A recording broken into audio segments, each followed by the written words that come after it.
Bonjour et bienvenue dans ce 22e épisode de Culture Sang et Or, l'émission hebdo et même bi-hebdomadaire là, qui débriefe les matchs du Racing et l'actualité du peuple sang et or. Alors aujourd'hui nous reviendrons sur cette victoire en Coupe de France face au FC Nantes. On se demandera si cette qualification est tout simplement méritée. Et pour répondre à ça avec moi ce soir, il fait son retour dans Culture Sang et Or. Il est la plume du RC Lens pour le plus grand quotidien de la région. C'est Greg Lallemand de La Voix du Nord et La Voix des Sports. Bonsoir Greg. Salut tout le monde. Il est encore un petit nouveau de Culture Sang et Or, mais à quelques émissions d'obtenir son nom sur le maillot, c'est Antoine. Bonsoir Antoine. Salut Thomas, salut à tous. Il est le coach de Culture Sang et Or, c'est Amaury de Monchaux. Bonsoir Amaury. Salut Thomas, bonsoir à tous. Et enfin, il fait le plaisir de nous rejoindre pour cette émission. Il est l'un des 5 attaquants de notre RC Lens version 2020-2021. C'est Simon Banza. Bonsoir Simon. Bonsoir, ça va ? Bienvenue dans l'émission Simon. Donc avec cette équipe, nous reviendrons sur cette qualification en Coupe de France. Nous adresserons les bons points, les mauvais points. On analysera tout ça. Après ça aura lieu le célèbre quiz Culture Sang et Or. Et après avoir interviewé notre invité Simon Banza, on parlera un peu de karaté d'après Greg, ce qu'il va dire en antenne. Nous parlerons contrat avec les 3 prolongations dont ont eu droit Yannick Elzak, Jean-Louis Deca et Massadio Aïdara. Allez, il est temps de démarrer l'émission et de siffler la première mi-temps. Alors avant de démarrer l'émission, je le rappelle, sachez que Culture Sang et Or a un site internet, culturesangsetor.com, sur lequel il y a plein d'articles et sur lesquels vous pouvez trouver les liens vers nos réseaux sociaux, Facebook, Twitter. N'hésitez pas à nous suivre et à parler de nous autour de vous. Maintenant, on va parler de ce match, cette victoire 4-2 cet après-midi, à cet horaire complètement improbable de 14h45 où nous avons battu le FC Nantes 4-2. Pour commencer, on va faire un tour de table très rapide. Je veux qu'en une phrase, vous me répondiez si la qualification de cet après-midi est méritée ou non. On commence par Antoine. En une phrase. Elle est très méritée. Le seul problème, c'est que c'était un jubilé pour Domenech. Et ça s'est pas passé comme, je pense, les Nantais l'auraient espéré. C'est vrai, et en ce moment on a l'habitude de choper des équipes qui viennent de virer leur entraîneur, c'est un peu notre petite marque de fabrique. Amaury, ta qualification méritée ? Complètement mérité Thomas, et c'était un très bon match de football. Simon ? C'était un bon match, et c'était mérité pour Lens. Et Greg ? Ouais, il faisait très froid à la Beaujoire, j'ai encore un peu froid, mais le Racing a été très très chaud lui. Oui, je l'ai pas dit, Greg Lallemand qui est en direct de l'hôtel Ibis de Nantes, enfin je sais pas quel hôtel, mais en direct de l'hôtel de Nantes puisqu'il a pu voir le match, faire tout son travail de journaliste, au Sofitel peut-être. Ouais. Je vais du coup poser la question, analyse de ce match. C'est ma proposition. Ce match se résume-t-il à la confrontation entre une équipe en forme et une équipe en galère ? Finalement, est-ce que c'est pas ça qu'on a vu pendant 1h30 ? Amaury pour commencer. Je pense que tu résumes assez bien Thomas. Moi j'ai vu vraiment une belle heure de jeu, vraiment il y avait du rythme. J'étais très surpris dès le début de match en fait par rapport à, on sort d'un match Lens-Rennes où on était plutôt dans l'observation, les deux équipes s'attendaient et là dès le début c'est parti très vite. On a vu une belle entame des Nantais quand même, qui jouent plutôt pas mal. On a vu je pense l'action de leur saison. Ils ont réveillé le jeu à la nantaise durant 30 secondes. Ouais. et puis après l'ouverture du score, ils sont complètement délités. Est-ce qu'ils ont payé leur entame de match ou pas? Mais en tout cas, on a vu clairement que dès qu'on a marqué, la confiance s'est inversée. Et après, ils ont complètement naufragé leur match. Et je me demandais, Simon, donc qui était expulsé pour ce match, quand tu as vu tous les espaces qu'ont pu avoir les attaquants du RC Lens aujourd'hui, est-ce que tu t'étais pas un petit peu dégoûté de pas pouvoir jouer ce match? Non, je pense qu'on veut tous jouer des matchs, on veut tous jouer tous les matchs. Après, c'est 3 cartons jaunes. On regarde les copains et puis on essaie d'être prêt pour le match prochain. Après, voilà, c'est le foot et des fois ça fait du bien aussi de regarder son équipe à la télé et de voir comment ça bouge.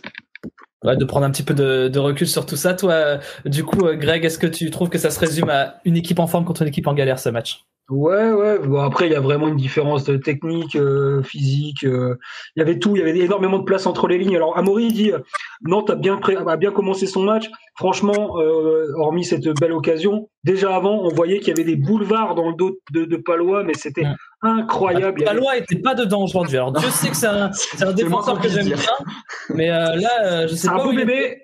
C'est un beau bébé, mais vraiment, il y avait 40 mètres derrière à chaque fois. Il y a déjà 2-3 situations d'entrée où si Tony Mauricio ou Arnaud Kalimuendo mettent bien le ballon au bon moment, il y a vraiment des espaces de malade. Et je pense à Simon Banza. Simon, quand on est chez soi et qu'on voit qu'il y a des boulevards comme ça dans une défense, est-ce qu'on n'est pas d'autant plus frustré en se disant qu'il y avait quand même moyen de s'éclater cet après-midi? Pas de la frustration, mais bon, voilà, il faut prendre ces actions-là et après en parler avec les autres à la vidéo pour leur demander comment on pourrait avoir la balle, comment on aimerait avoir la balle. Et peut-être que eux aussi le voient différemment. Donc, c'est des choses qu'il faut regarder, en profiter et en parler, et corriger. En tout cas, on parlera pas mal dans cette émission des attaquants du RC Lens qui aujourd'hui ont bien senti que la défense nantaise était faible et n'ont pas hésité à faire un pressing assez fort de ce point de vue-là. Antoine, toi, alors du coup, c'est équipe malade contre équipe en forme? Ouais, en fait, moi j'ai trouvé que Nantes a eu des petites phases intéressantes en première mi-temps et autour de la 60e après notre quatrième but, mais j'ai l'impression que à 4-1, on était un peu posé. Moi, j'étais chez moi, là, j'avais presque envie de couper les commentaires et mettre un petit son de Césaria Evora pour finir le match. Mais je pense que les joueurs étaient un peu dans la même optique pendant 5-10 minutes. Ce qui a remis Nantes dans le match sur un but un peu cocasse, parce qu'en fait, on se rend compte que c'est Klose qui perd un ballon, qui se termine en action de but et qui fait mouche. Moi, j'aurais bien vu Simon Banza effectivement mettre la misère à Palois dans les airs plutôt que dans la profondeur, parce que Palois avait l'air vraiment en difficulté. Et pour répondre à ta question, ouais, on a senti quand même que Nantes était hyper fragile parce que tout simplement ils ont aucune confiance et qu'ils ont marqué un beau but, c'est vrai, sur une belle séquence, mais on a senti que dès que la profondeur était prise et qu'on a égalisé par Jean, ça s'est écroulé vraiment comme un château de carton. Moi, je pense que c'est bien fait pour Palois parce qu'il a voulu prendre le numéro 9. Quelle idée. Laisse le dos pour le porter, mec. Respecte les attaquants, mec.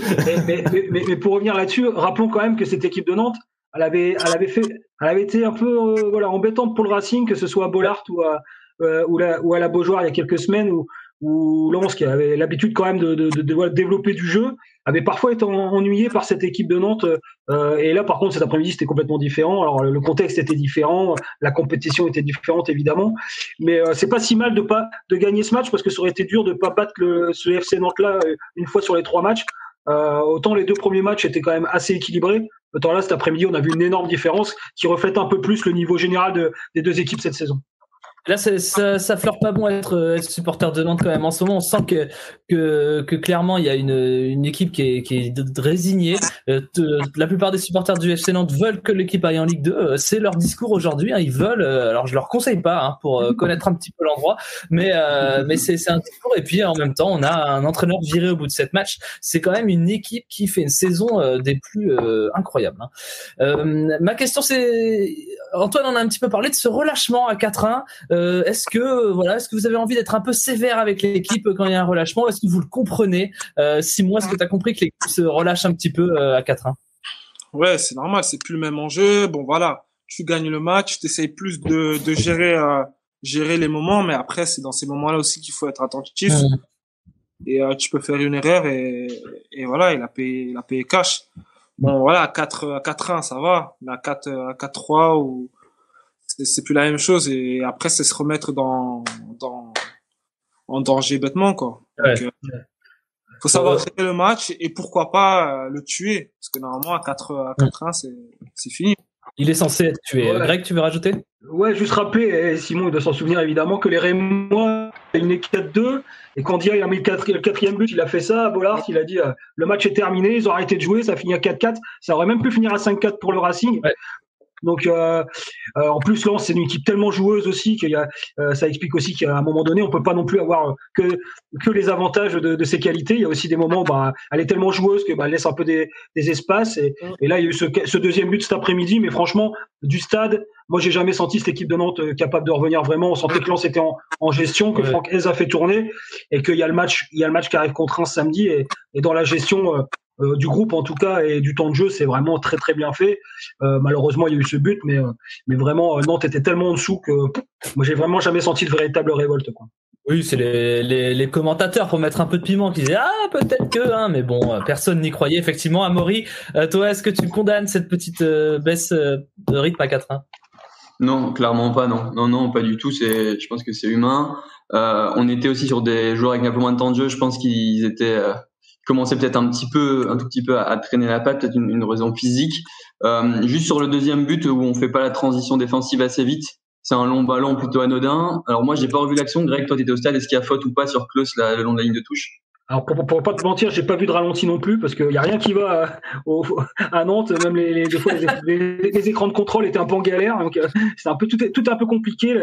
La pelouse était dégueulasse aussi, de l'aveu même de Patrick Collot, l'entraîneur adjoint, qui est venu dépiter en zone mixte. Mais j'ai pas revu l'action. Je pense qu'il y a un petit quelque chose à vitesse réelle, mais je peux pas le certifier. Parce que du coup, en fait, on fait pas la transition défensive, on arrive à se retrouver en infériorité numérique. Et on voit qu'on est moins. Et puis du coup, en plus, Klose reste le long de la ligne de touche là. Et en fait, on prend le but au deuxième poteau dans la zone que Klose doit venir fermer. Mais on voit que tous les autres ne font pas l'effort assez vite. Donc clairement, c'est signe d'un relâchement. Ouais. Et Antoine, pour conclure sur cette petite question. Ouais, alors moi en fait, moi j'ai plutôt noté quelque chose de positif, c'est-à-dire qu'en deuxième mi-temps, on reprend la première minute avec une occasion, je crois. Donc j'ai trouvé justement que on avait su se remettre en deuxième mi-temps avec la même intensité qu'à la fin de la première, alors qu'on avait quand même 3-1 à la mi-temps. On met le quatrième but, donc moi j'excuse tout à fait en fait ce pseudo relâchement parce que je suis même pas sûr qu'il y ait eu un vrai relâchement. Il y a peut-être eu une petite déconcentration et franchement le but qu'on prend c'est une succession de faits de jeu en fait. Ça, pour moi, ça part de ce tampon sur Klose. Mais non, moi j'ai pas trop l'impression qu'on soit relâché justement. C'est ça qui m'a plu, c'est que direct en deuxième mi-temps, j'ai trouvé qu'il y avait beaucoup d'allant et que c'était quand même très important. Clairement, avant la mi-temps, il y a aussi cette frappe de Tony Mauricio.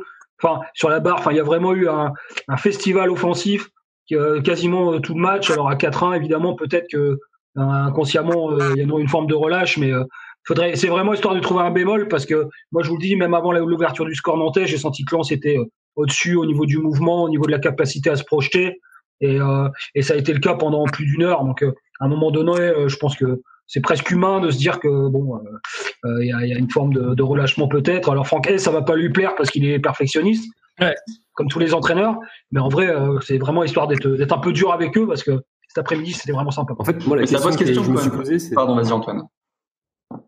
Non, vas-y, Amaury. Ça pose quand même question puisqu'on voit que Lens a vraiment du mal face au bloc bas et là Nantes se permet de jouer haut et de laisser des largesses derrière et on sait que Lens dès que Lens a des espaces ils sont hyper performants et c'est comme ça qu'on fait le plus mal aux équipes adverses. Donc certes c'est un peu compliqué le staff nantais, mais enfin moi je me demande vraiment comment ils préparent ce match-là et à quel moment ils disent il faut qu'on joue haut avec deux attaquants en plus là comme Corentin Jean et Kalimundo qui vont très vite. Et honnêtement ça me pose vraiment question. C'est de toute façon, hein, qu'est-ce qui va à Nantes? Est-ce qu'il y a un discours? Est-ce qu'il est entendu? Qu'est-ce qui se passe pour les joueurs? Petit coach, je sais pas. J'aimerais pas y être. Et Antoine a mis en avant un point. C'est vrai que quand on est à 3-1 et qu'on repart après une mi-temps, ça peut peut-être être difficile de se remobiliser quand on est un joueur. Toi, Simon, est-ce que dans ta carrière, tu as déjà été dans cette situation? Et à ton avis, qu'est-ce que Franck Hez a pu dire à cette mi-temps pour dire à l'équipe de continuer à rester dans une bonne animation offensive? Connaissant le coach, il a dû leur dire de continuer à attaquer, à continuer à garder les principes de jeu, à jouer, et puis pas s'arrêter, parce que c'est un coach qui va faire tout. Et quand on joue contre des blocs bas, bah c'est difficile et il faut créer des espaces, il faut du mouvement. Et je pense qu'avec les changements qu'il a dû apporter, bah c'est ce qu'il voulait montrer, pas jouer que la sécurité derrière ou quoi que ce soit. Ça me donne sinon, si par exemple à la mi-temps là, donc t'étais pas dans le vestiaire, mais tu t'imagines là clairement Hez à la mi-temps qui dit aux joueurs bon on les tue, genre vraiment là. Ouais, clairement, ça m'étonne pas, ça me choquerait pas. Ça me choquerait. Ouais. Même c'est un état d'esprit de tout le groupe. Donc je pense que toute l'équipe était plus en mode on en met le plus possible que on gère maintenant. Simon, t'as connu évidemment déjà, même si t'es assez jeune, faut le rappeler, t'as connu pas mal d'entraîneurs dans ta carrière. Est-ce que pour les attaquants aujourd'hui, quand t'es un attaquant et qu'on a Franck Hez sur le banc, c'est quand même sympa de se dire qu'on va jouer tout pour l'attaque plutôt que de se dire on va jouer bas, donc toi t'auras un ballon à dévier de temps en temps, tu vas devoir faire des pressings, des contre-pressings, mais tu seras pas vraiment souvent en position de mettre des buts. Est-ce que ça change beaucoup de choses pour un attaquant comme toi d'avoir un entraîneur qui a toujours envie d'aller de l'avant? Bah oui, pour nous attaquants, c'est un plaisir parce que voilà, des fois tu joues et c'est dur de défendre ou d'avoir que des consignes pour défendre et de dire faut jouer les ballons à fond parce qu'on en aura pas beaucoup et le match va être compliqué. Mais là, on cherche à produire du jeu comme on veut. On garde notre identité de jeu, même si on joue contre des grandes ou petites équipes. Donc, pour nous, c'est un régal. Même pour toute l'équipe, hein, parce que derrière, nous, on prend du plaisir, mais même pour les milieux, pour les défenseurs. Donc, je pense qu'il y a aucun attaquant là qui n'est pas content de jouer dans cette équipe, je pense. Et on se posera la question tout à l'heure dans ton interview sur justement les turnovers, si à chaque fois tu arrives à le sentir en semaine quand tu sais que tu vas être aligné le week-end. Mais avant ça, on va passer à nos cartons rouges. Le carton rouge sur ce match. Alors un match gagné 4-2 assez facilement avec une belle animation offensive, c'est pas forcément évident de mettre un carton rouge, mais il faudra quand même en mettre un. Amaury, pour commencer, c'est quoi ton carton rouge sur ce match? Bon, moi, le carton rouge, c'est France 3 et l'heure de diffusion du match, enfin de transmission du match. Le football vit vraiment des heures compliquées. On va pas se refaire l'histoire, mais on a déjà du mal à voir des matchs en ce moment, là, des chaînes, voilà, les droits télé, ce qui s'ensuit. Et maintenant, même sur du gratuit, on se retrouve à des matchs à 14h45 sur une compétition qui souffre déjà avec la complexité du foot amateur. Donc pour moi, vraiment, France 3 et la 3F pour le carton rouge. Mais pourquoi ils l'ont diffusé à cette heure-là? Est-ce que quelqu'un a la réponse? Moi, j'en ai aucune idée. Je comprends même pas. Ça reste quelque chose qui stratégiquement peut se sentir de passer ce genre de match à 18h. Pourquoi 14h45? Est-ce que Greg, t'as la réponse ou tu sais pas du tout? La réponse, je pense que c'était histoire d'étaler les matchs sur toute l'après-midi et faire de la diffusion un peu étalée, j'imagine. De toute façon. Mettre Marseille à 14h45. Qui est une équipe, globalement, qui est regardée par beaucoup de gens en France, quoi. Ouais, mais depuis que Simon il a mis une tête au Vélodrome, il n'y a plus personne qui regarde Marseille, j'imagine. C'est vrai que Simon Banza a un peu éteint le Vélodrome. Non, mais oui, pour revenir sur la Coupe de France. Enfin, moi, ça m'énerve de devoir reprendre Amaury de Monchaux. J'aime pas faire ça parce que je suis pas toujours d'accord avec lui, mais là, je vais l'être. Franchement, c'est surréaliste ce qui se passe dans le foot aujourd'hui. On a encore appris cet après-midi qu'il y aura des matchs le samedi à 13h très prochainement. La Coupe de France, c'est extraordinaire. Moi, j'étais au match d'Arras dimanche en Coupe de France. C'était tellement triste de voir ce stade vide un dimanche, alors qu'on aurait pu évidemment un 7e tour de Coupe de France. Ça fait vibrer les villes, les villages, les clubs de tous les niveaux. Et depuis quelques années, on voit des matchs qui se jouent en semaine. Alors là, pour le coup, les amateurs ont joué dimanche, les pros ont joué en semaine. Mais quelle idée, si ce n'est invisibiliser cette superbe compétition qui est probablement la plus populaire en France. Moi, je trouve ça extraordinaire de bêtises, simplement. Et on va finir par rendre cette compétition insipide et sans intérêt pour le grand public. Alors c'est probablement encore une fois la plus passionnante. Je ne comprends pas.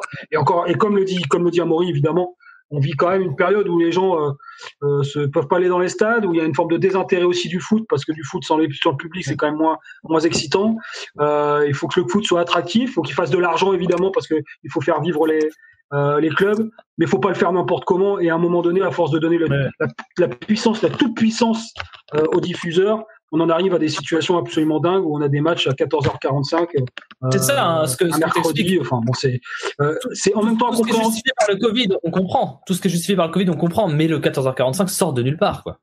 Oui, et puis ouais, à un moment donné, je veux dire, le foot se pose pas les bonnes questions. C'est-à-dire que pour les diffuseurs, on dit voilà, on fera tout, on vous donnera toutes les clés en main. Mais on se dit pas que derrière, il y a quand même pour que les matchs puissent être regardés, pour que les gens puissent être en capacité de les voir. Et là, franchement, c'est très compliqué aujourd'hui de faire la pub du foot. Et ce qui s'est passé aujourd'hui, c'est pas la meilleure des pubs. Voilà. Et heureusement, il y a Culture Sang et Or pour parler de ce match, pour ceux qui ne l'auraient peut-être pas vu. Antoine, quel carton rouge tu donnes sur ce match? C'est difficile, hein. J'ai envie de dire, celui qui était absent, c'était Simon. Donc un petit, par sa suspension, on peut dire carton rouge, parce que vraiment c'est impossible, surtout après les avis brillants de mes chers confrères, de trouver un carton rouge.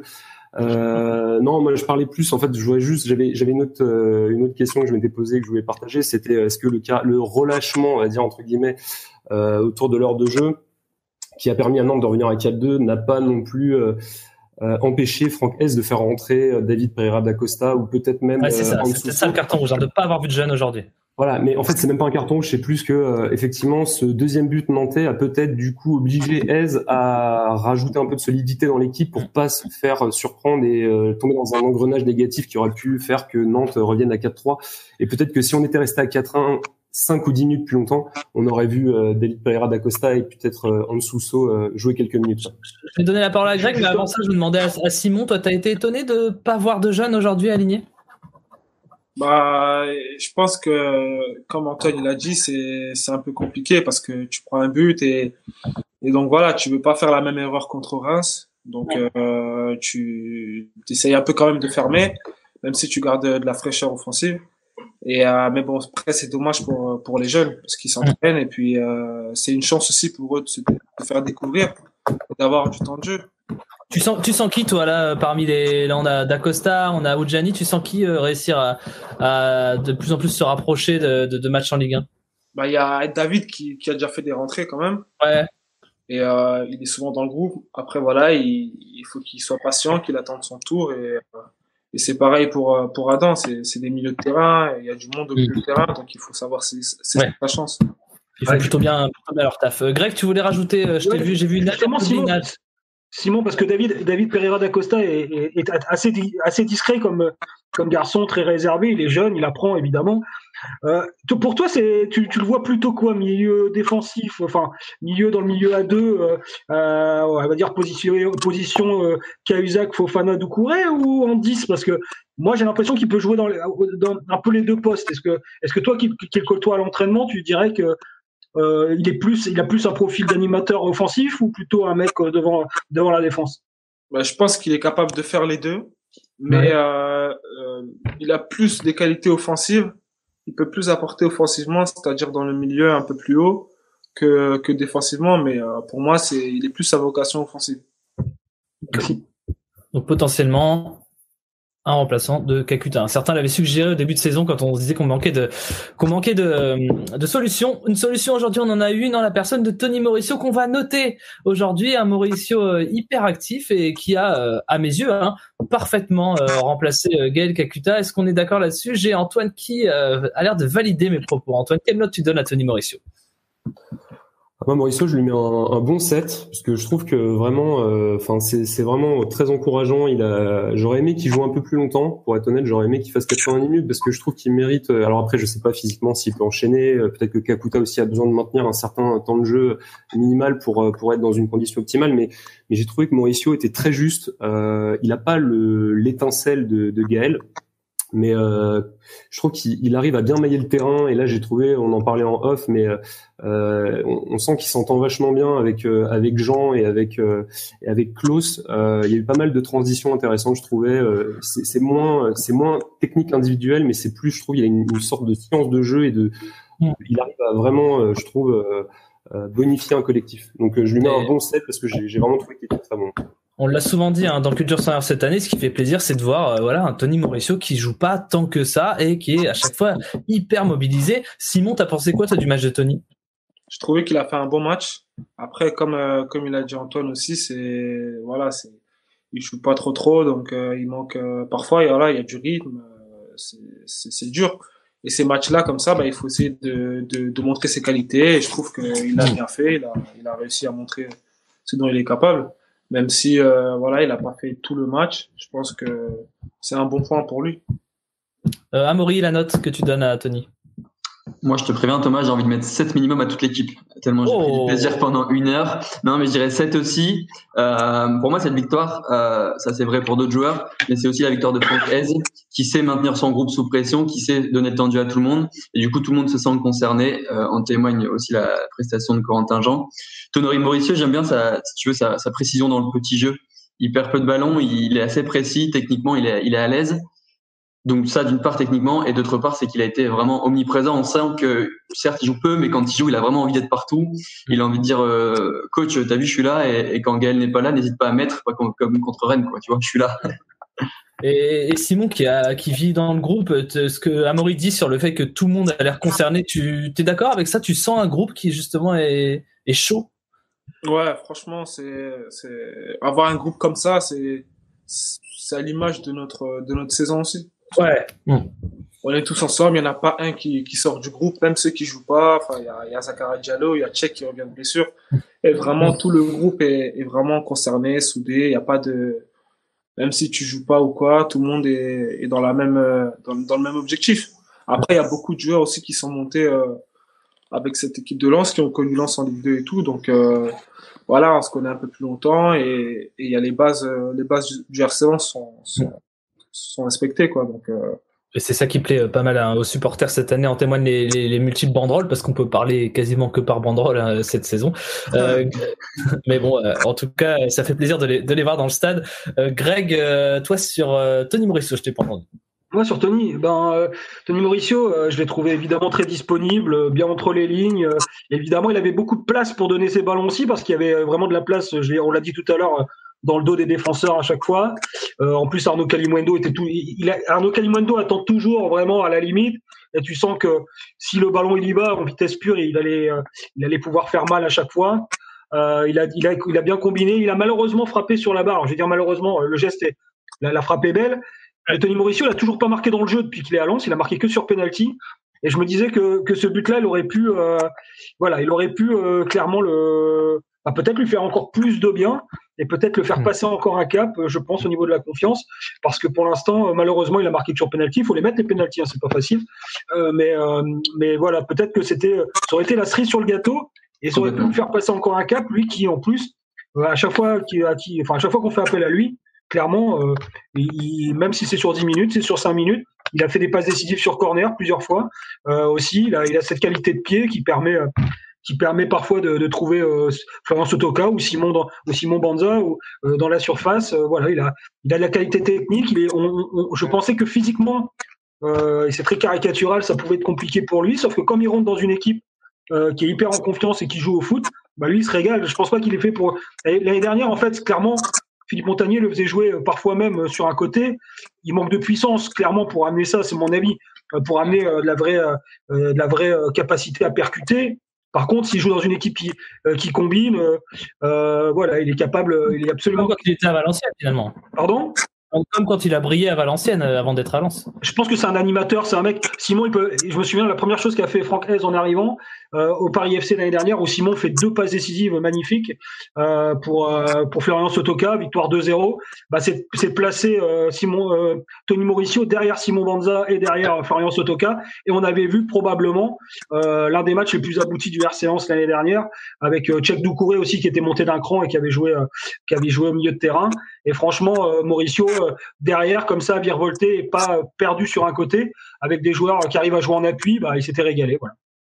Et nous aussi, on va monter d'un petit cran, puisqu'on va parler de Corentin Jean rapidement. Le noté Corentin Jean. Alors, on rappelle une passe décisive et un doublé. Mais moi, j'ai pas envie de retenir ça sur Corentin Jean. Sur ce match, j'ai envie de retenir le fait que je pense qu'il a été très très chiant à jouer pour les défenseurs lentais, parce qu'il allait toujours au duel, et en plus les duels, il les gagnait quasiment à chaque fois. Donc, quelle note on donne rapidement sur Corentin Jean? Antoine, quelle note tu lui donnes, et un petit commentaire?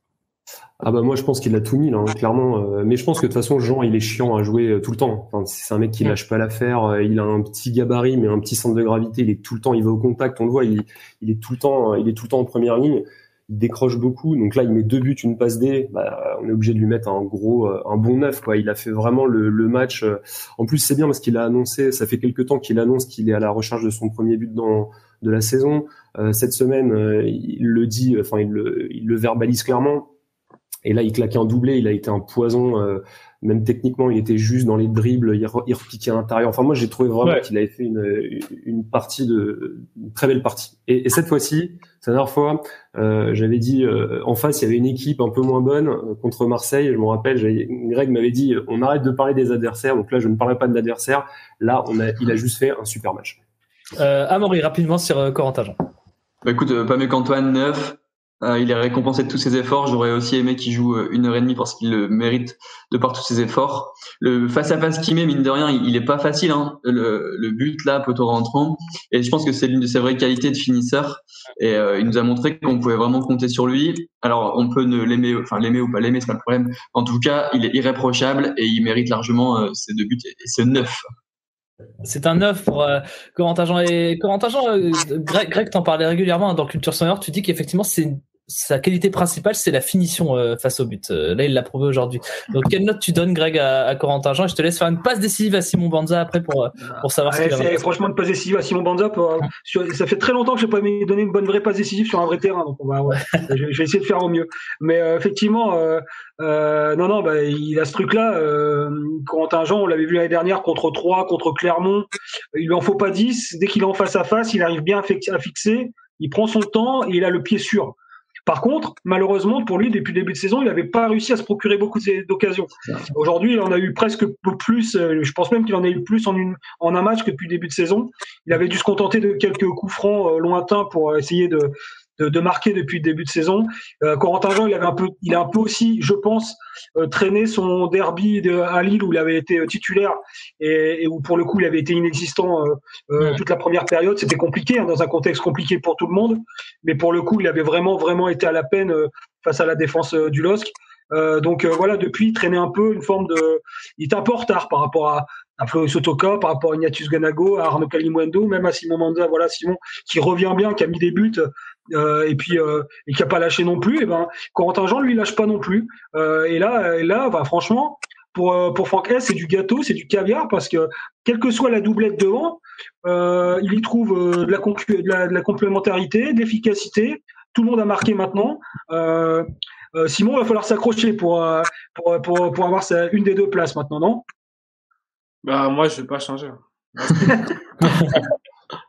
Je reste toujours sur ma ligne de conduite et puis c'est tout.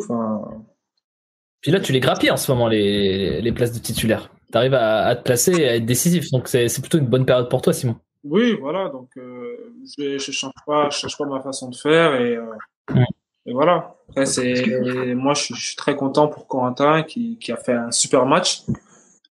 Et voilà, comme pour Kali aussi, pour toute l'équipe, parce qu'ils ont fait un gros match, qui sont pas faciles à gagner.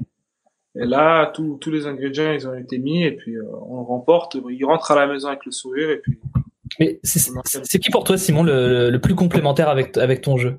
Avec qui tu préfères être aligné? Je peux être aligné devant avec tout le monde, que ce soit Ghana, que ce soit avec Flo. Avec Kali aussi, avec tous ceux, je trouve que j'ai quand même fait des matchs là où il y a beaucoup de complicité. Avec Flo, il y a des matchs comme par exemple l'année passée avec Paris FC. Avec Kali, c'était contre Brest. Avec tout le monde, je trouve qu'on a ce lien. Après, il y a Ghana qui s'est un peu blessé.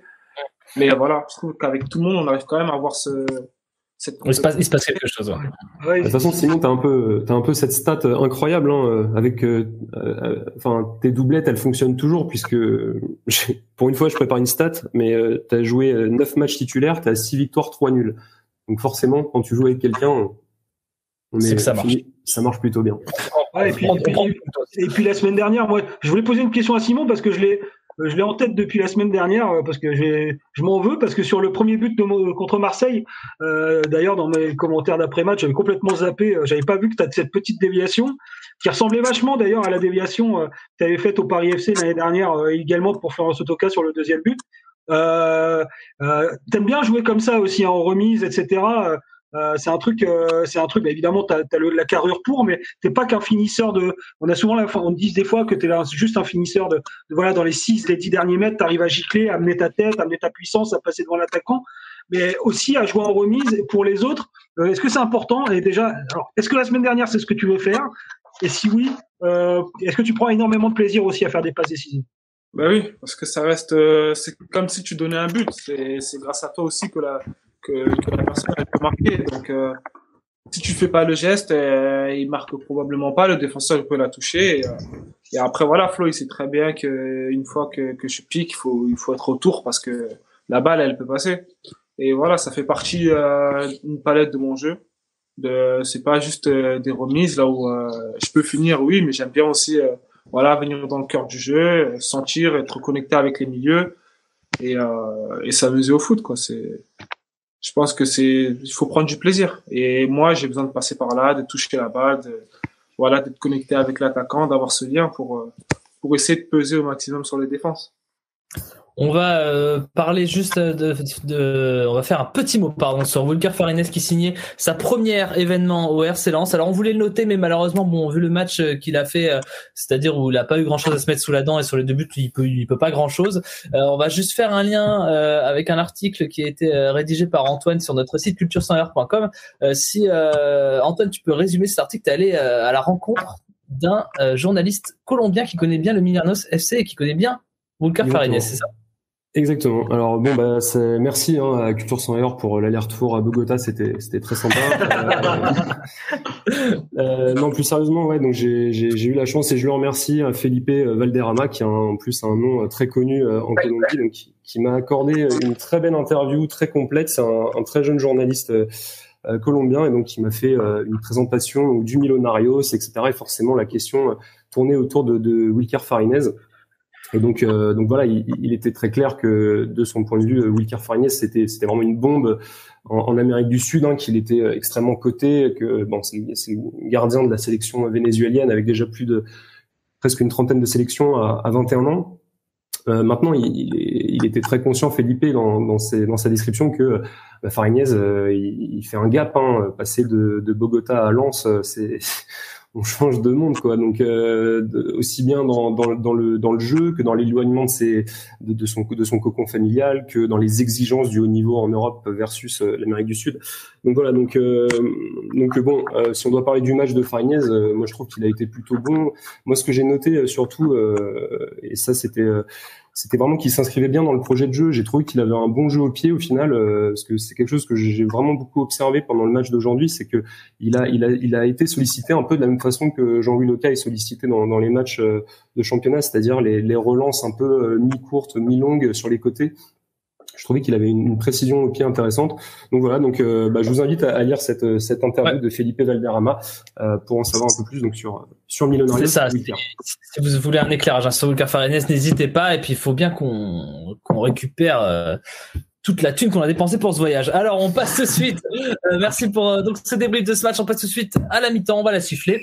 Pas fait les siffler et on passe au quiz. Alors on va parler Coupe de France dans ce quiz. Je vais vous demander, messieurs, les 10 derniers adversaires qui ont éliminé le RC Lens en Coupe de France. Voilà, c'est ça que je vais vous demander. On va commencer par Amaury. Écoute, on en parlait tout à l'heure. Les Herbiers. Les Herbiers 2017-2018, Antoine. Oh là là, blackout là. Les 10 derniers. Il est dur. Allez, il n'y a pas un... Non, il y a trop... Allez, au pif, tente au pif. Il n'y a pas eu un Metz. Non, il n'y a pas eu Metz. Greg. L'année dernière, c'était Dieppe. Dieppe l'année dernière, Simon. Quand même la volée. Ah oui. Je sais pas.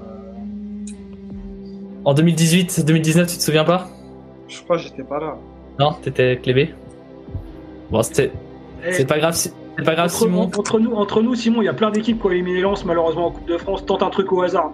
Ouais, c'est vrai que tu peux tenter au hasard. Non, j'ai rien là. J'ai rien. Bon. Et une équipe de Ligue 2, Ligue 1. Il y a de la CFA. Il y a un peu de tout. Il y a de la CFA, de la Ligue 1 et du National. On a tout fait. Tente en Ligue 1, une au pif. Ligue 1, je sais pas moi. Je sais pas. Genre une équipe qui a un peu d'argent. Qui a un peu d'argent. Ouais. Ça commence quoi? C'est quoi la lettre? Ça commence par un P et ça finit par un G. Non mais c'est pas grave, Simon, là, je peux pas te sauver, c'est pas possible. Amaury. Bordeaux en 2012-2013, l'un des plus beaux matchs à Bollaert, on en parle souvent entre nous. Greg. Reims, c'était en 2018-2019, c'est ça. Amaury. PSG, il y a 10 ans, 5-1 on avait pris. Greg. Quevilly-Rouen. Quevilly-Rouen 2015-2016. Amaury, je crois que tu vas perdre, Amaury. Bah, merci. Je sais pas, t'avais l'air de faire un petit coup. Non, je t'avoue que j'ai plus grand chose. Je vais tenter un Lyon sans grand. Eh ben oui, Lyon 2014-2015, ça passe, Greg. J'ai mis Lyon. Monaco. Allez, Ah oui, avec un fils Mamadou 6-0, bam. Ouais, 6-0, ouais. Il en reste deux. CFA National, Amaury. Arras. Non, Arras, c'était avant, c'était il y a un an, je crois. 2008. Greg. Bergerac. Bergerac. Et le dernier, tu l'as, Greg? J'aurais dit Sanois-Saint-Gratien. Eh oui, il est fort, c'est incroyable. Incroyable. Ils ont éliminé Lens. Incroyable. C'est Greg qui l'emporte. Ces équipes-là, elles ont éliminé Lens, Simon. Il a tué tout le monde, Greg. C'est pour ça qu'il faut savourer, Simon. Tu vois d'où on vient. Hein. On a perdu contre Sanois-Saint-Gratien. Putain, ça fait plaisir pour toi. Et Simon, quand vous allez soulever la Coupe de France là, dans quelques semaines, tu penseras à Sanois-Saint-Gratien, à Bergerac, aux Herbiers, à Dieppe. Tu diras, ouais, voilà, il y a du parcours quand même dans tout ça. Eh oui, c'est vrai. Allez, nous, on va siffler la deuxième mi-temps. C'est le moment de cette deuxième mi-temps de Culture 100. On se remet tout doucement des émotions de cette victoire au quiz. J'ai choisi les équipes qui avaient battu le RC Lens. Je n'ai pas choisi les équipes que Lens avait battues. Je sais pas pourquoi. J'ai eu trop de victoires là aujourd'hui, donc j'ai eu envie d'un peu noircir le tableau. On va passer un peu de temps avec notre invité Simon Banza. Merci encore une fois, Simon, d'être venu aujourd'hui.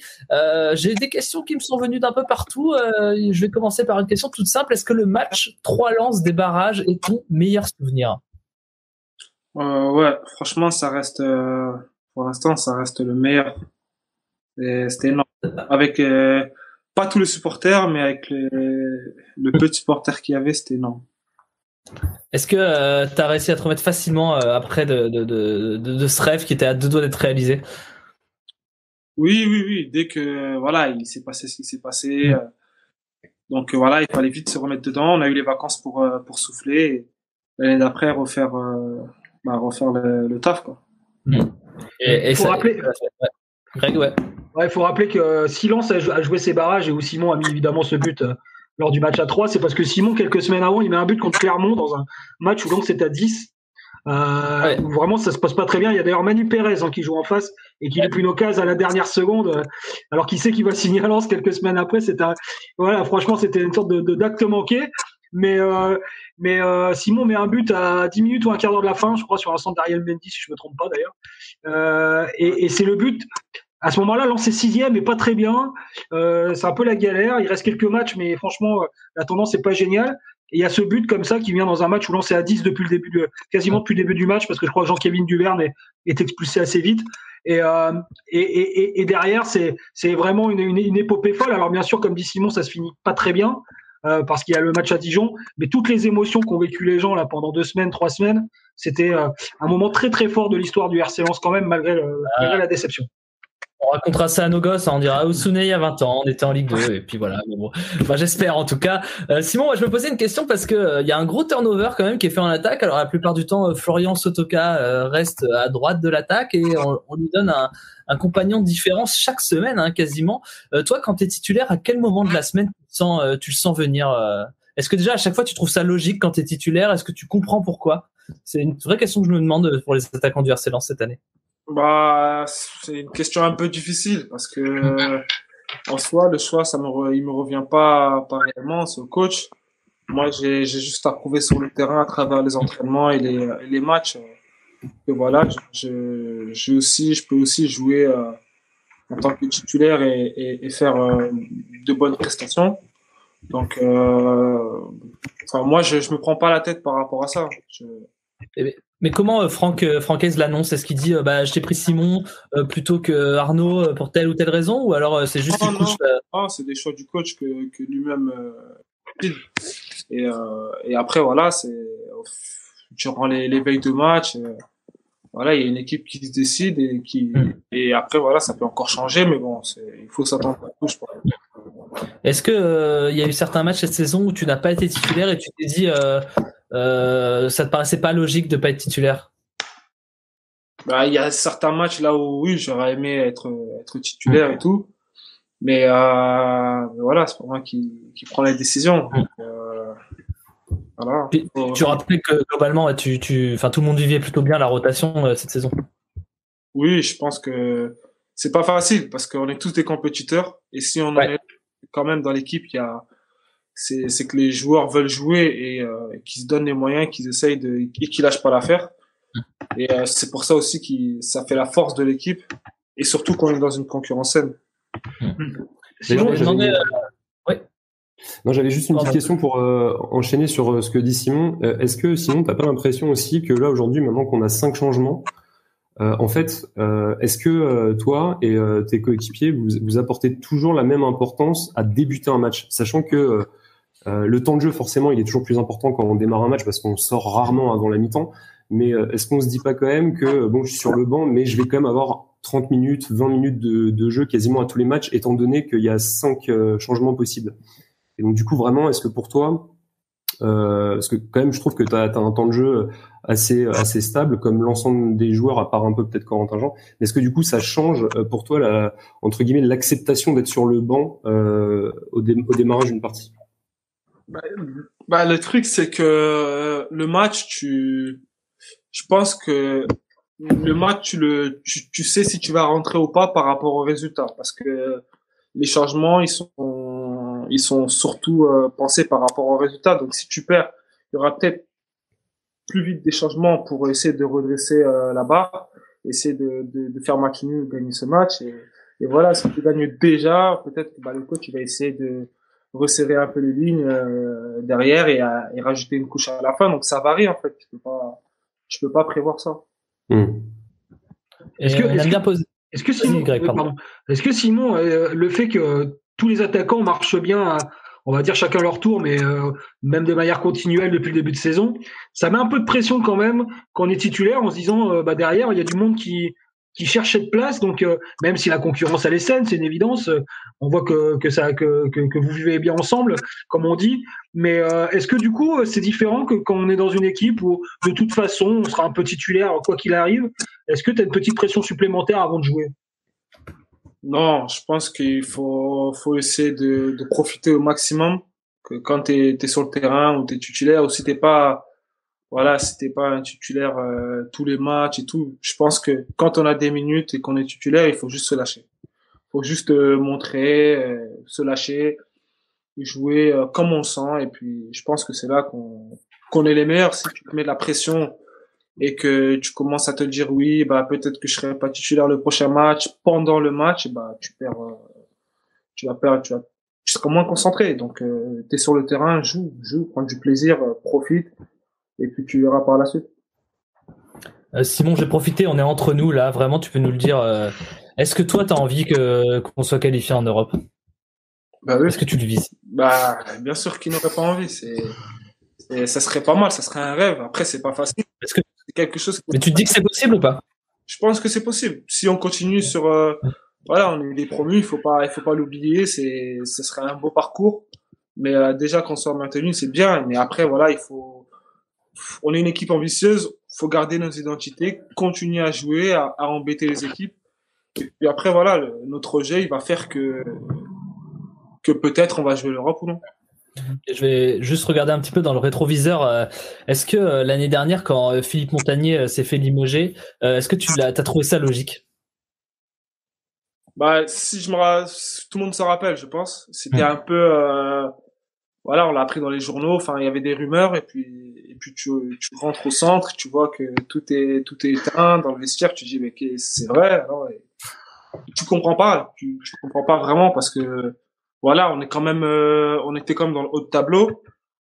On avait perdu des matchs. Il y avait Châteauroux, il y avait Caen, c'était un peu compliqué. Mais après, on s'y attendait pas. Et après, c'est une décision qui a été prise au niveau de la direction. Donc nous, on était comme tout le monde, on a été mis au courant comme ça. Donc après c'est le foot, hein, ça reste. Tu l'as connu, tu vas le connaître encore pas mal de fois cette situation. Ouais. Et Simon, comment t'expliques que cette équipe, par exemple, quand vous allez gagner à Marseille, je crois qu'il y a 7 ou 8 titulaires qui étaient en Ligue 2 l'année dernière et qui parfois galéraient à faire des différences. Ça arrivait que l'année dernière c'était compliqué parfois pour vous. Et là, quasiment avec la même équipe, avec 2-3 apports quand même évidemment, mais quasiment la même équipe était capable d'aller gagner au Vélodrome en mettant vraiment une grosse pression, une intensité quasiment tout le match, en faisant très très mal, en se projetant tout le temps. C'est juste une question de confiance où il y a aussi évidemment l'aspect tactique, ce qu'a amené le nouveau staff. Comment t'estimes la progression des mecs qui étaient avec toi l'année dernière? Je pense que il faut voir aussi tactiquement, bien sûr qu'il faut de la rigueur et de la discipline. Contre des équipes comme ça, il faut beaucoup de discipline, il faut que tout le monde soit impliqué, concentré.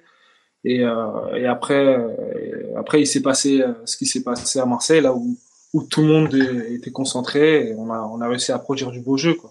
Et surtout pour nous, c'est un plaisir, hein. C'est mieux que ça que de subir tout un match et essayer de marquer à la fin. Enfin, pour un joueur, c'est beaucoup plus facile de jouer, d'aller bousculer les grands. Est-ce que t'es étonné quand même de voir ton équipe à ce niveau-là capable d'aller taper des grosses équipes, d'aller taper Rennes, d'aller taper Marseille? Aujourd'hui, même si c'était un petit Nantes, ça a été une régalade. Est-ce que t'es surpris parce que c'était pas prévu au programme, franchement, au début de saison? Surpris, non, je suis pas surpris parce que moi je vois ce que l'équipe produit tous les jours. Je vois comment les joueurs, comment ils progressent, comment on est sur le terrain, comment on s'entend, et je me dis c'est pas mal, c'est mérité, quoi. Nos efforts, c'est pas de la chance où on se dit bon ça passe ou ça casse. C'est qu'il y a eu du travail, c'est que tout le monde travaille et voilà, on est récompensé sur le terrain et c'est tant mieux. Faut continuer. Amaury, tu avais une petite question pour Simon. Ouais, Simon, tu as eu un début de carrière assez atypique, avec un début en Ligue 2, des passages en National au Luxembourg, une grosse blessure que tu as réussi à surmonter. Cette année, tu fais l'une des saisons où tu as le plus d'apparitions, hein, tu es déjà 22 apparitions, sachant que ta plus grosse saison, c'était 24 apparitions. Je vois une carte du monde derrière toi. C'est quoi le pays ou le club où tu rêves de jouer? Il y a l'Angleterre, ça reste quand même l'un des meilleurs championnats, je pense. Il y a l'Allemagne qui est pas mal aussi, qui monte en puissance. Je trouve que c'est un beau championnat. Et pour moi, c'est les deux là, c'est l'Angleterre et l'Allemagne. Je trouve que voilà, c'est des beaux championnats. Mais l'Angleterre de préférence. Est-ce que c'est mieux que le Luxembourg, d'après toi? Parce qu'on rappelle que Simon, il est passé par le Luxembourg. Ouais. Comment c'était le foot au Luxembourg? Il y avait du monde dans les stades? Ouais, franchement, c'est une découverte. Je pense qu'en tant que footballeur, on a aussi des fois, on part un peu à l'aventure. Et c'est ce que moi j'ai fait. Et j'ai découvert d'autres personnes, déjà avec qui je suis encore en contact. Et franchement, ça m'a apporté d'être passé là-bas. Ça m'a forgé un mental. Et ça m'a permis de revenir plus fort. Et même s'il y a eu la blessure, la surmonter. Et voilà, parfois dans le football, on sait pas, on passe par des moments et ces moments-là, vu de dehors, ils me disent voilà, il a fait les croisés, il est passé par-ci, par ça, mais je pense que ces moments-là, ils te rendent plus fort. C'est mieux de passer par des moments comme ça et à la fin, réussir que d'avoir juste une carrière un peu monotone, quoi. Je trouve que c'est un mérite à chacun. Est-ce que tu donnerais on va dire le conseil à des jeunes qui des fois qui sont en N2, qui jouent pas beaucoup. Certains des fois ils refusent d'être prêtés parce qu'ils sont dans un club pro et ils ont un peu peur de ça. Moi j'en parlais avec Eric Sicora notamment que tu as connu évidemment, qui était ton entraîneur aussi en N2 à Lens, et qui disait Simon, il a eu l'intelligence d'aller castagner ailleurs, d'aller voir une autre expérience. Est-ce que c'est le conseil que tu pourrais donner à des gamins qui des fois traînent un peu des pieds quand on leur dit tu vas être prêté cette année un peu loin de Lens, mais ça peut te faire du bien? Les conseils bien sûr que ça peut faire du bien. Ça dépend où aller. Il faut pas aller n'importe où. Il faut savoir pourquoi tu pars, avoir un but et après se lancer sans regret. Mais si tu joues pas, le conseil que je peux te donner, il faut voir ta situation. La situation de chacun n'est pas la même partout. Donc, faut que, tu cherches là où tu peux avoir du temps de jeu et puis aller là-bas pour un objectif. Si c'est un prêt, tu sais que tu vas revenir. Donc, c'est quoi ton objectif? C'est revenir à Lens avec des prétentions, que tu as joué autre part, que tu t'es aguerri. Et si tu pars définitivement, c'est pour essayer de t'imposer là-bas. Donc quand on part, il faut partir tout en sachant qu'il faut revenir avec des arguments forts. Cette histoire de karaté, alors on va en savoir plus. Greg, t'en parlais tout à l'heure. C'est vrai, ça j'ai oublié. Karaté. Non, mais si je me trompe pas, je crois que Simon il a fait du karaté à un très bon niveau et c'est pour ça qu'il a notamment une détente sèche qui est vraiment impressionnante. Je me souviens d'un but l'année dernière contre Sochaux, je crois notamment. il met un but de la tête. C'était le jour où il y a eu un hommage extraordinaire, évidemment. C'était le lendemain du décès de Daniel Leclerc, et il avait mis un but. On avait l'impression qu'il était resté en lévitation, mais au stade c'était hyper impressionnant. Il était resté 2-3 secondes en l'air avant d'aller placer une tête décroisée. Est-ce que ça t'a aidé, ça, c'est les arts martiaux, ce que tu as pu faire quand tu étais jeune? Aujourd'hui, est-ce que tu sens dans ton jeu de tous les jours qu'il y a un truc en plus sur certaines phases de jeu? Ouais, franchement, surtout à mon poste, moi, c'est souvent un peu de combat avec les défenseurs là où ils essaient de te piquer la balle, et voilà, il y a quelques gestes qui reviennent de temps en temps. C'est ton petit côté Zlatan, Simon. Ouais, faut pas mettre de high kick, hein, par contre. Non, c'est le truc qu'il faut pas faire, quoi. Simon, c'est pour ça que t'as tenté un petit geste la semaine dernière quand Khalil est dans ton dos pour mettre le but de la tête, là? Ouais, voilà, exactement. Ça fait une Zlatan, ouais. Grillé. Ça peut passer, attends, je vais marquer un but comme ça. Zlatan, Simon, c'est quel attaquant qui t'a fait rêver pendant ta jeunesse? Pendant ma jeunesse, j'en ai eu plusieurs. J'ai eu Drogba, j'ai eu Zlatan qui fait partie de ça. Et quand j'étais jeune, celui qui m'a fait rêver aussi, c'est Morientes quand il jouait à Monaco. Et voilà, c'est surtout Zlatan aussi que j'ai beaucoup aimé. Morientes qui avait cette capacité lui aussi à mettre des buts de la tête en montant très haut, prenant son temps. Exactement.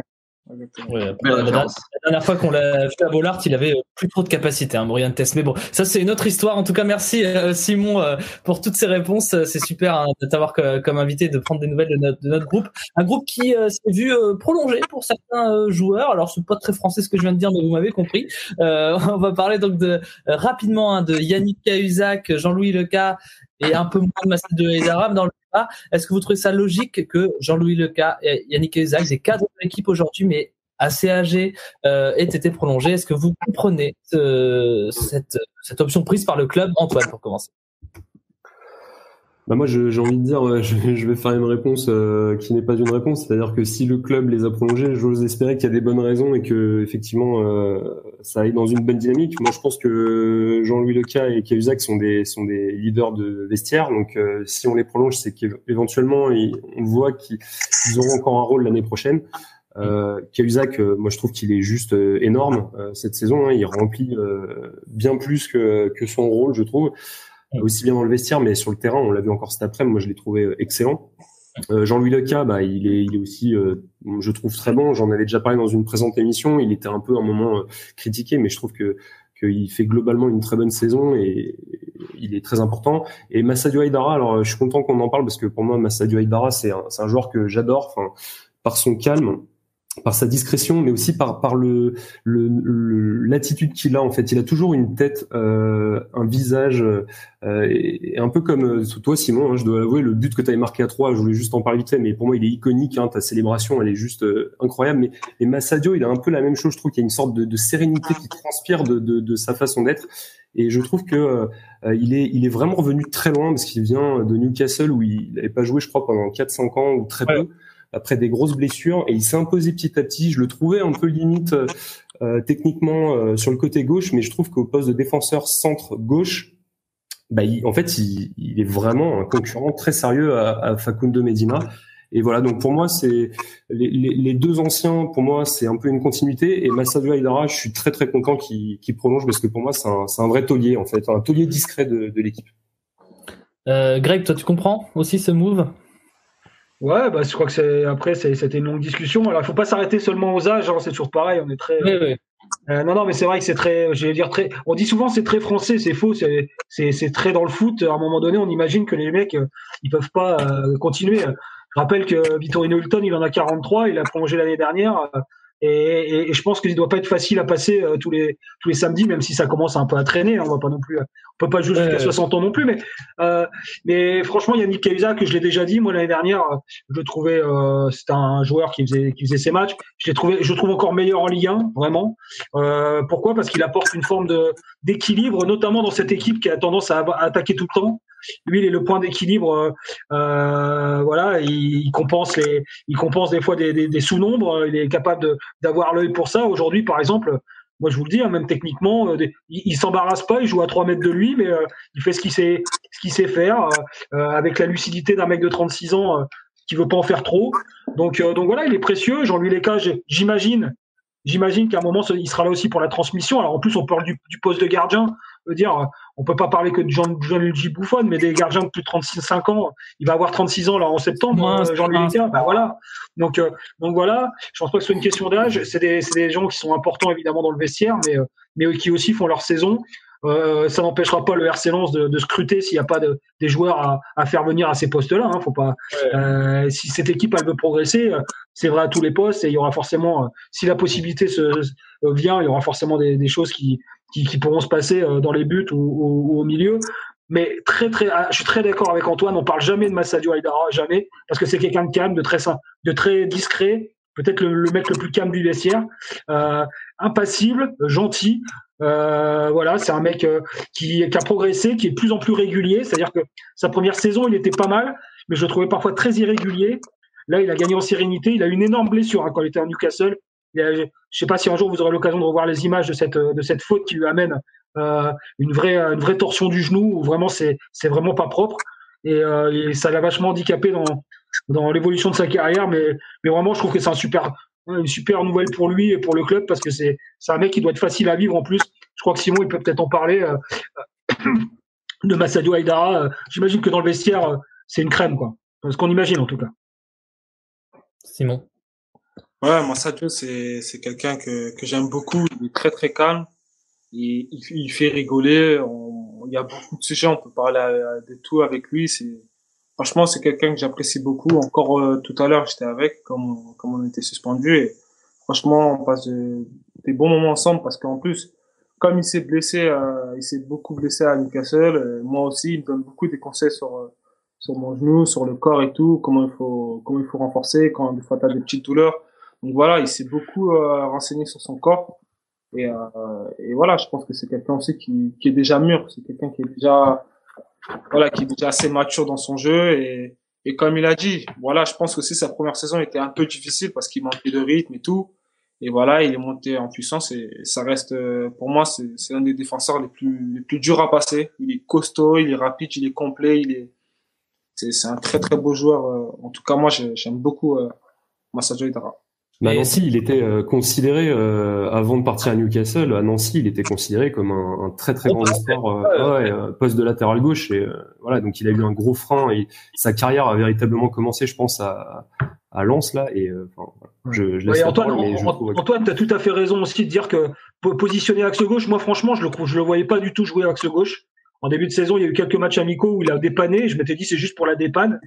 Et puis en fait, il s'est vraiment imposé. Physiquement, ça on le savait, mais aussi dans la relance, il joue. Il est là, il est costaud, il est solide, il fait des matchs réguliers, y compris à ce poste-là. Alors qu'on aurait pu penser que c'était juste un piston gauche. Alors juste, c'est pas péjoratif, mais on pensait qu'il pouvait jouer que piston gauche ou dans un couloir, dans une défense à 4. Mais en fait, il est en train de progresser à tous les niveaux, donc c'est vraiment chouette. On va clôturer le sujet de ces prolongations pour rapidement faire un point sur le prochain match qui attend le RC Lens, un match face à Reims en terre rémoise. Alors, qu'est-ce que vous attendez de ce match, mes chroniqueurs? Amaury, peut-être pour commencer. Ouais, Thomas, je me permets juste de faire un petit complément à ce qu'ont dit mes collègues, beaucoup plus court. Amaury, c'est vrai que mais moi, je veux juste mettre en exergue l'aspect mental. C'est le capitaine et vice-capitaine qui a Isaac le cas, et on pense trop souvent que le foot c'est que des joueurs qui jouent et c'est tout. On a la chance que le bateau tangue pas trop cette année, mais je pense qu'ils seront hyper importants quand le bateau tanguera un peu plus, de par leur sérénité et de leur expérience.